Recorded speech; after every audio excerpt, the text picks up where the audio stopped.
जय हिंद एवरीवन। आज के इस वीडियो में इंडियन आर्मी के पेपर में पूछे जाने वाले 30 महत्वपूर्ण जीके जीएस का प्रश्न देखेंगे और ये 30 के 30 जीके जीएस इंडियन आर्मी के पेपर में पहले भी पूछे गए थे और आने वाले समय में अग्निवीर के पेपर में भी पूछे जा सकते हैं, क्योंकि ये प्रश्न हमेशा रिपीट होते रहते हैं। ये पूरा वीडियो देखने के बाद आप कहीं भी अग्निवीर का टेस्ट लगाकर देख लेना, वहां जरूर 2-4 सवाल देखने को तो मिल ही जाएंगे। और देखो यार, मैं कोई टीचर नहीं हूं, आप लोग ये नहीं सोचना ना कि नीलेश भाई अपने पास से हम लोगों को पूरा का पूरा सवाल बता रहा होगा, पूरा का पूरा क्वेश्चन बता रहा होगा। ऐसी कोई बात नहीं है मेरे भाई। 3-3 घंटे 4-4 घंटे लग जाते हैं बस 30 प्रश्न खोजने में। पता है किस तरह से पूरा का पूरा प्रश्न खोजता हूं मैं? देखता हूं 2016 में कौन प्रश्न पूछा गया था, फिर देखता हूं 2017 में कौन प्रश्न पूछा गया था, फिर देखता हूं 2018 में कौन प्रश्न पूछा गया था। मतलब तीनों साल में जैसे जो बार बार पूछे गए रहते हैं ना, तो उसको मैं लिख लेता हूं। इसी तरह करके पूरा का पूरा 15 प्रश्न जीके का तैयार करता हूं, 15 प्रश्न जीएस का तैयार करता हूं, जिससे 30 प्रश्न हो जाता है। और इंडियन आर्मी जीडी और ट्रेडमैन में 15 प्रश्न जीके का पूछा जाता है, 15 प्रश्न जीएस का पूछा जाता है और 15 प्रश्न मैथ का पूछा जाता है और 5 प्रश्न रीजनिंग का पूछा जाता है। तो जो 15 प्रश्न मैथ का पूछा जाता है और 5 प्रश्न रीजनिंग का पूछा जाता है, ये अभी मैं आप लोगों को नहीं बता रहा हूं, अभी सिर्फ मैं आप लोगों को जीके जीएस बता रहा हूं, ठीक है ना। और पता है मैं आप लोगों को किस तरह से बताऊंगा। देखो, आप लोग का भी तैयारी होते रहेगा और मेरा भी तैयारी होता रहेगा। ऐसा नहीं है कि मैं बहुत ज्यादा जानकार हूं, ऐसा कुछ नहीं है मेरे भाई। पहले मैं पढ़ता हूं तभी मैं आप लोगों को बता पाता हूं। जैसे एक हफ्ता मैं आप लोगों को जो भी बताऊंगा उसका पूरा पीडीएफ टेलीग्राम चैनल पर भेज दूंगा और उसका आंसर भी मैं टेलीग्राम चैनल पर भेज दूंगा। आप लोग एक बार पूरा का पूरा वीडियो देख लेना और आप लोग हमको बता देना कि 30 प्रश्न में से कितना प्रश्न सही किए हो। और दूसरा बार जब पूरा पीडीएफ टेलीग्राम चैनल पर भेज दूंगा तो वहां से आप लोग एक बार उसको अच्छे से पढ़ लेना। जो आता रहेगा उसको तो छोड़ देना और जो नहीं आता रहेगा एक बार लिख लेना। उसके बाद से एक हफ्ता ऐसे किया जाएगा, ठीक है ना। और एक हफ्ते के बाद मैं आप लोग को जितना भी बताया रहूंगा, चाहे 100 क्वेश्चन हुए रहेंगे, चाहे 200 क्वेश्चन हुए रहेंगे, चाहे 300 क्वेश्चन हुए रहेंगे, वो पूरा का पूरा एक ही साथ में आप लोग को बताऊंगा, ठीक है ना। जिससे आप लोगों को काफी ज्यादा मदद मिलेगा और जितना भी आप लोग पढ़ोगे ना, कभी जिंदगी में नहीं भूलोगे। आप लोगों को भी याद हो जाएगा और हमें भी याद हो जाएगा। आप लोगों को पेन और कॉपी लेकर बैठ जाना है। इस वीडियो से आप लोगों को काफी ज्यादा मदद मिलने वाला है। सबसे पहले 15 प्रश्न जीके का देखेंगे। जीके का फुल फॉर्म होता है जनरल नॉलेज, इसका हिंदी होता है सामान्य ज्ञान। और जीएस का फुल फॉर्म होता है जनरल साइंस, इसका हिंदी होता है सामान्य विज्ञान, ठीक है ना। तो आप लोगों को पूरा का पूरा प्रश्न अच्छे से देखना है, क्योंकि ये पूरा जीके जीएस मतलब पहले इंडियन आर्मी के पेपर में पूछे गए हैं। जो प्रश्न आपको आता होगा उसको आप लोग गिनती कर लेना और वीडियो खत्म होने के बाद लास्ट में कमेंट करके बता देना कि 30 प्रश्न में से कितना प्रश्न सही किए हो। जो नहीं आता होगा उसको अपने कॉपी में लिख लेना और उसको एक बार याद कर लेना, देख लेना, ठीक है ना। जब एक बार देख लोगे ना तो कहीं भी मतलब आपको ऐसा दिखेगा ना तो आप तुरंत ट्रिक मार दोगे। ऐसा नहीं है कि बहुत लंबा चौड़ा आपको याद करना है, ठीक है ना। सबसे पहला प्रश्न है, मुगल वंश का अंतिम शासक कौन था? आपके सामने 4 ऑप्शंस है। पहला है औरंगजेब, दूसरा है बहादुर शाह रंगीला, तीसरा है बहादुर शाह जफर और चौथा है अकबर द्वितीय। तो इसका राइट आंसर बहादुर शाह जफर है, ठीक है ना। अब दूसरा प्रश्न है, सीमांत गांधी किसे कहा जाता है? आपके सामने 4 ऑप्शंस है। पहला है महात्मा गांधी, दूसरा है खान अब्दुल गफ्फार खान, तीसरा है मौलाना आजाद और चौथा है मोहम्मद इकबाल। तो इसका राइट आंसर दूसरा होगा, खान अब्दुल गफ्फार खान, ठीक है ना।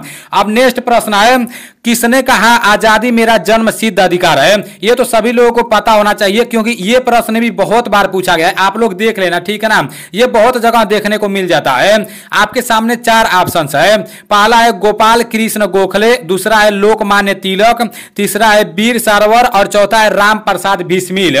तो इसका राइट आंसर लोकमान्य तिलक होगा। अब नेक्स्ट प्रश्न है, पुष्कर मेले का आयोजन किस राज्य में होता है? यह प्रश्न भी बहुत बार पूछा गया है। ये 2019 में भी पूछा गया था कि पुष्कर मेले का आयोजन किस राज्य में होता है। आपके सामने 4 ऑप्शंस है। पहला है कर्नाटक, दूसरा है राजस्थान, तीसरा है गुजरात, चौथा है महाराष्ट्र। तो इसका राइट आंसर राजस्थान होगा, ठीक है ना। अब नेक्स्ट प्रश्न है, भारत की सबसे ऊंची चोटी कौन सी है? आपके सामने 4 ऑप्शंस है। पहला है केटू, दूसरा है कंचनजंगा, तीसरा है माउंट एवरेस्ट और चौथा है अन्नपूर्णा। देखो, ये जो केटू लिखा गया ना, केटू इस तरह से रहता है, इसको लेकर आप लोग कंफ्यूजन में नहीं पड़ना। पहलवान भाई को मैं पूरा का पूरा किताब दे दिया था, तो वो टाइप करने में इस तरह से लिख दिया है, ठीक है ना। तो इसका राइट आंसर K2 होगा। भारत की सबसे ऊंची चोटी कौन है? K2 है, ठीक है ना। अब नेक्स्ट प्रश्न है, सरदार पटेल की एकता की मूर्ति किस जिले में स्थित है? देखो यहां पर बोला गया है सरदार पटेल की एकता की मूर्ति किस जिले में स्थित है, और ये जो मूर्ति है ना, ये विश्व की सबसे बड़ी मूर्ति है, भारत की सबसे बड़ी मूर्ति नहीं है। देखो पूरे विश्व की सबसे बड़ी मूर्ति है सरदार पटेल की। अब 4 ऑप्शंस है, पहला है अहमदाबाद, दूसरा है नर्मदा, तीसरा है भरूच और चौथा है साबरकांठा। तो इसका राइट आंसर नर्मदा होगा, ठीक है ना। अब नेक्स्ट प्रश्न है, बंगाल का पुराना नाम क्या है? यह प्रश्न भी बहुत बार पूछा गया है। आपके सामने 4 ऑप्शंस है, पहला है कामरूप, दूसरा है वत्स्य, तीसरा है गौड़ और चौथा है मत्स्य। तो इसका राइट आंसर गौड़ होगा, ठीक है ना। बंगाल का पुराना नाम क्या है? गौड़ है, ठीक है ना। पहले बंगाल का गौड़ नाम था। अब नेक्स्ट प्रश्न है, काजीरंगा राष्ट्रीय उद्यान किस जानवर के लिए प्रसिद्ध है? देखो कभी कभी ये पूछ देता है ना कि काजीरंगा राष्ट्रीय उद्यान कहां पर है, तो काजीरंगा राष्ट्रीय उद्यान असम में है। अगर इस तरह से पूछेगा तो असम लिख देना, और इस तरह से पूछेगा कि काजीरंगा राष्ट्रीय उद्यान किस जानवर के लिए प्रसिद्ध है, तो आपके सामने 4 ऑप्शंस है, पहला है सफेद हाथी, दूसरा है नीलगाय, तीसरा है बंगाल टाइगर और चौथा है गेंडा।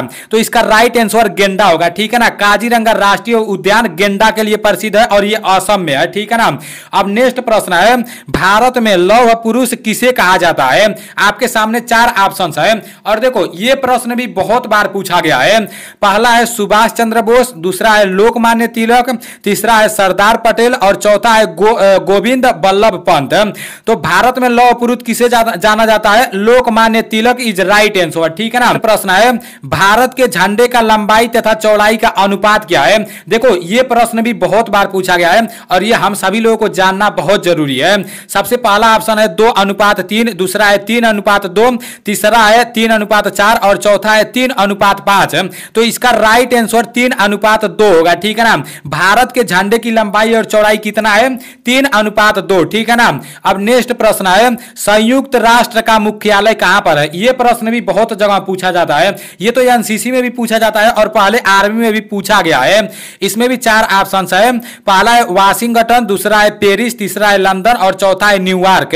तो संयुक्त राष्ट्र का मुख्यालय कहां पर है? न्यूयॉर्क में है, ठीक है ना। इसको आप लोग को याद कर लेना है। 12 नंबर वाला प्रश्न है, हीराकुंड बांध जो महानदी पर है किस राज्य में स्थित है? देखो यहां पहलवान भाई टाइप करने में थोड़ा मिस्टेक कर दिया है, लेकिन यहां पर जो महानदी लिखा गया है। आपके सामने 4 ऑप्शन है, पहला है छत्तीसगढ़, दूसरा है उड़ीसा, तीसरा है तेलंगाना, चौथा है झारखंड।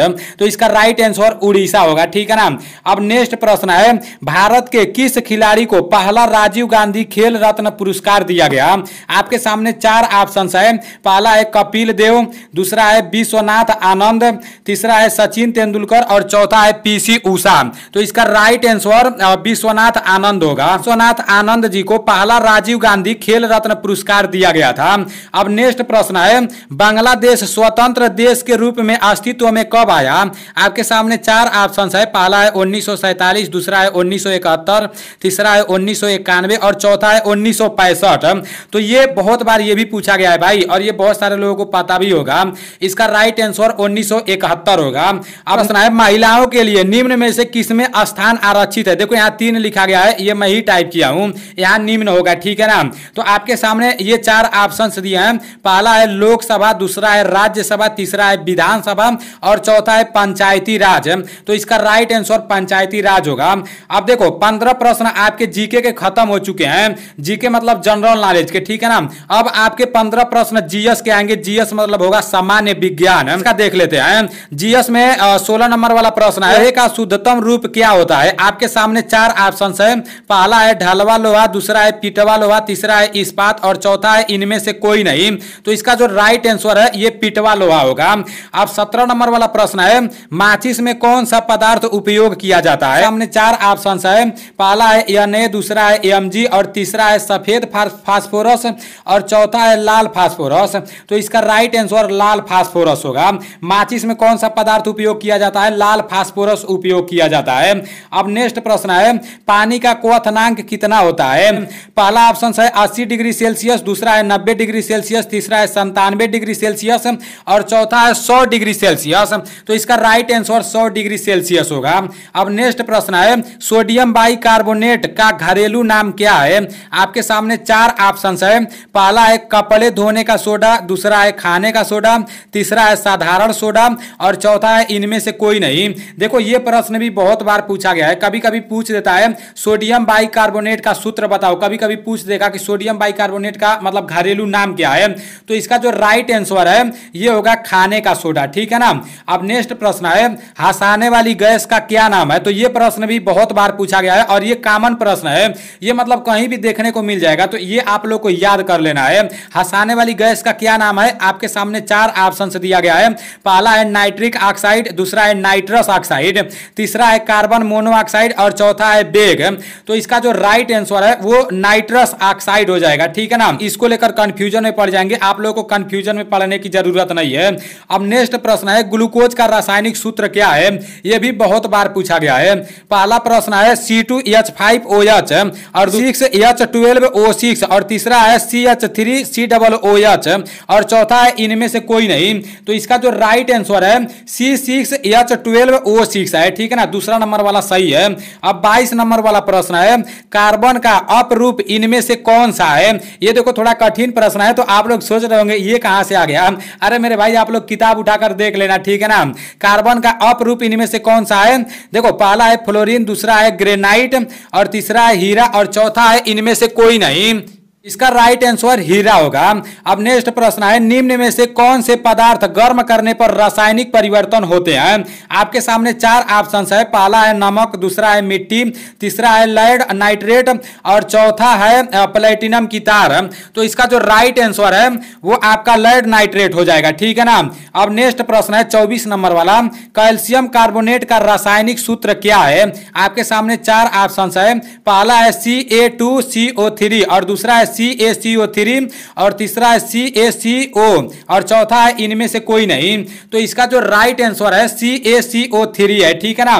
कैल्शियम कार्बोनेट का रासायनिक सूत्र क्या है? CaCO3। अब 25 नंबर वाला प्रश्न है चूने का पानी किस गैस से दूधिया हो जाता है? इसको भी आप लोग को याद कर लेना है, ठीक है ना। कहीं भी दिखेगा तो इस पर आप लोग को ट्रिक मार देना है। इसके सामने चार ऑप्शन दिया है। पहला है अमोनिया गैस, दूसरा है कार्बन डाइऑक्साइड, तीसरा है हाइड्रोजन सल्फाइड गैस और चौथा है इनमें से कोई नहीं।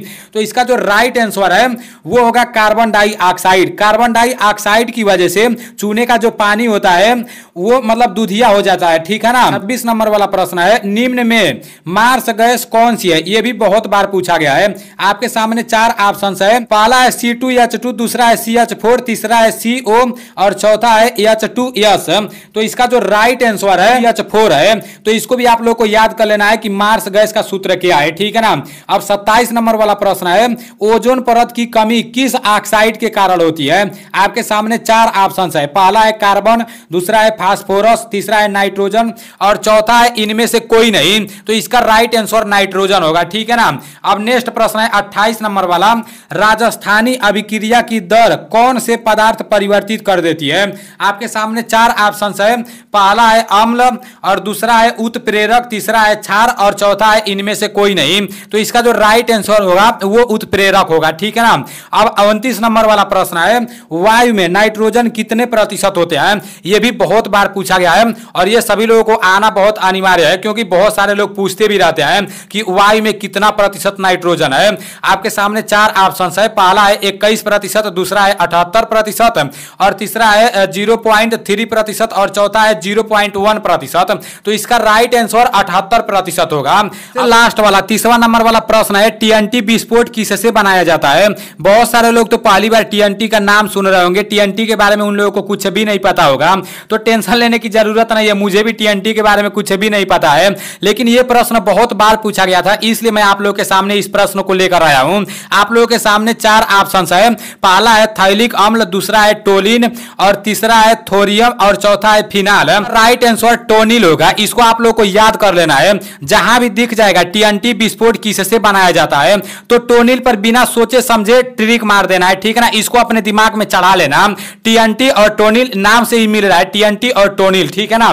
तो आप लोग का 30 प्रश्न समाप्त हो गया है। उनमें से कितना प्रश्न सही किए हो कमेंट में ईमानदारी पूर्वक से बता देना, वहां पर आप लोगों को झूठ नहीं बोलना है। अगर 20 प्रश्न सही किए हो ना तो 20 को आप लोगों को बताना है। अगर 5 प्रश्न सही किए हो ना तो 5 को आप लोगों को बताना है, बढ़ाकर नहीं बताना है। देखो बढ़ाकर बताओगे ना तो मतलब दूसरे लोग आपके आईडी को देखेंगे तो सोचेंगे हाँ यार ये लड़का बहुत पढ़ता है, और आप भी सोचोगे कि यार मैं तो इतना लिख दिया हूं, मुझे तो इतना आता है, लेकिन आपके अंदर बहुत ज्यादा खलेगा। आप सोचोगे ना कि यार मेरा तो इतना सही नहीं हुआ है और मैं इतना लिख दिया हूं। तो इसलिए ईमानदारी पूर्वक से आप लोगों को बताना है, ठीक है ना। और ये पूरा का पूरा पीडीएफ मैं टेलीग्राम चैनल पर भेज दूंगा।